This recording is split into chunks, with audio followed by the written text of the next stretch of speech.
हमर दोनों बैलून साला धुक धुक करे। अच्छा तो भौजी के कहना बानू कि हमर दोनों बैलून धुक धुक करे।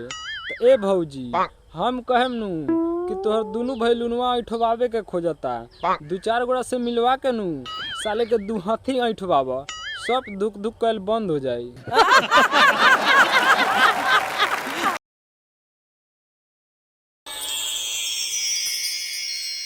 तो का हाल बा भाई लोग, ठीक बानू?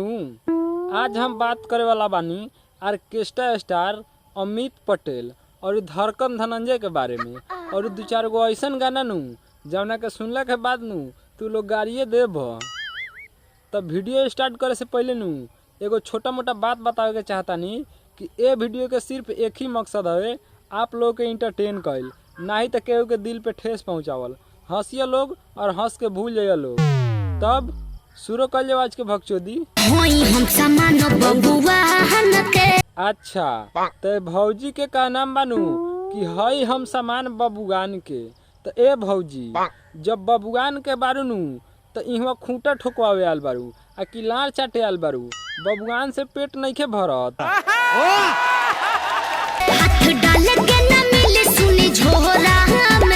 अच्छा तो भौजी के का नाम बानू कि हाथ डाले के न मिली सुनी झोरा में। तो ए भौजी हाथ नू न डाले देबू लेकिन लार डाले देबू नू।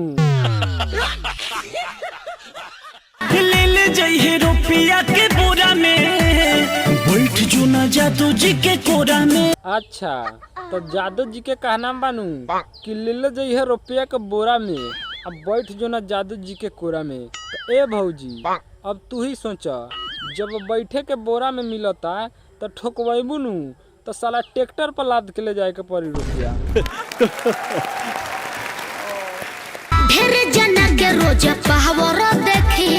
तब भौजी के कहना बनू कि ढेर जना के रोज पावर देखिला। तो ए भौजी हम कहेम नू कि तू जादू जी के पावर मत देखा, न तो अपन टावर पर चढ़ा के ढा दिनू तो गड़िया फाट के राइछाई हो जाई। हमर दोनों बैलून साला धुक धुक करे। अच्छा तो भौजी के कहना बानू कि हमर दोनों बैलून धुक धुक करे। तो ए भौजी हम कहेम नू कि तोहर दोनों बैलूनवा ऐठवावे के खोजता, दू चार गोड़ा से मिलवा के नू साले के दू हाथी ऐठवावा, सब धुक धुक कल बंद हो जाई।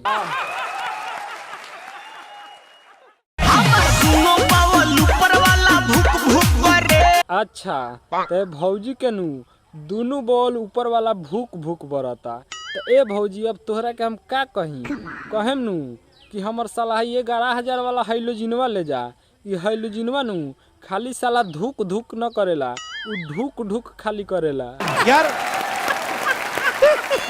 लगातार करे कब कब रुक रुक करे। अच्छा तो भौजी के का नाम बानू कि राजा काम करे कबो रुक रुक करे। तो ए भौजी ई कमवे होखेला रुक रुक के करेला, अगर रुक रुक के न करिए नू तो साला तोर सामानवा के पर्चा पर्चा उड़ जाई। ओकरे हर चीज बाकी रखे ना संभाल के। अच्छा तो भौजी के का नाम बानू कि ओकरे हर चीज बाकी राखे न संभार के। ए भौजी जब ओकरे चीज बनू तो साला संभार के रखो, आ चाहे तोर दोनों फुलौना फाड़ के रखो, वो से तोरा कौन प्रॉब्लम बा। पियावा छोड़ के जवानी परती और ऑर्केस्ट्रा में भरती बा। अच्छा तो भौजी के का नाम बानू कि पियुआ छोड़ के जवानी पड़ती ऑर्केस्ट्रा में भर्ती बा। तो ए भौजी भैयावा के नू कोनो खर्ची नइखे घटल कि तोरा परती जवानी के जोताई करी। अगर जोतवावे के बानू तो तू जाके ऑर्केस्ट्रा में भर्ती हो जा, वहाँ रात भर साला एक फारवा से जोताई होखेला।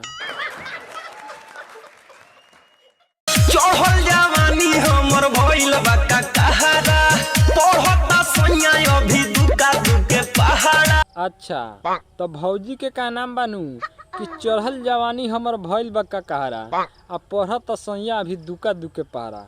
तो ए भौजी भैयावा तो ऊपर से दुका दुके पहाड़ा पढ़ते बा, लेकिन हम कहम नू कि नीचे से हमरो के एक एक के पहाड़ा पढ़ा दो।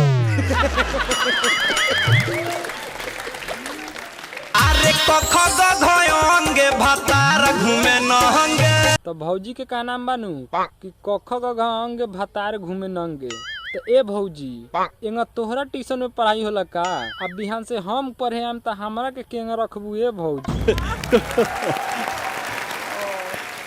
जसे जवानी के ना पानी चुएला। अच्छा तो भौजी के का नाम बानू कि जस से न जवानी के पानी चुएला। अच्छा तो कहत तनी सरवा भैयावा के काहे नंगे राखता? इ तो भौजी जवानी के पानी चुआवता। झसे नाही झूला के रसगुल्ला चिखता। अच्छा तो भौजी के का नाम बानू कि झ से न झूला के रसगुल्ला चिखता। तो उ सरवा लड़चाटा होई ओही से न चिखता। ए भौजी हमरा के ले आके चिखावा, हम ओमे बड़ा माहिर बारी, निमन खराब के पता चल जाई। जब भुइया सुता के सैया मारे दाना दन। अच्छा तो ए भौजी के का नाम बानू कि सैया भुइया सुता के मारे दाना दन। ए साले कैमरामैन सरवा हम पगला के मर जाइम का रे? सरवा कोनो कहता झूला के रसगुल्ला नहीं खे चिखत आ कोनो कहता भुइया सुता के मारे दाना दन। सरवा है भौजी लेके नु सामान के हमरा रंगे तल न चिन्हाला। गजब बेइज्जती है। करी छनर मनरता गोड़ देला बानी। ठीक कहलू ए भौजी, करी छनर मनर तो गोर देला बानी। सरवा तोहनी के नु गोर हाथ दुनू बांध के आ घोड़ा से दाना दन मारवावे तब तोहनी सुधरबू। चेतने दुखाला वतने याद आवे नानी। अच्छा तो भौजी के कहना बानू जितने दुखाला उतने याद आवे नानी। तो ए भौजी तू नानी के याद कर आ चाहे पानी पी के काम चलाव, लेकिन तोहर ठोकाई आजू जम के हो यार। हाली हाली ठोके मारे कसक त पायल बाजे छाना छ। अच्छा तो भौजी के कहना बानू कि दुनू हाथ टोके मारे कस के त पायल बाजे छाना छ। तो ए भौजी तोहर पायल बाजो आ चाहे तोहर सामान घायल होखो, लेकिन ऐसे भैयावा के नु कोनो टेंशन नहीं खे। तो आज के वीडियो यही पे ख़त्म करतानी। अगर वीडियो अच्छा लगा तनु तो हमारे चैनल के सब्सक्राइब कर दी, साथ में बेल आइकन दबा के ऑल पर क्लिक कर दी और एक लाइक करके शेयर जरूर लगा दी, काहे कि हमेशा ये पर गाँव फार वीडियो आवत रहेला।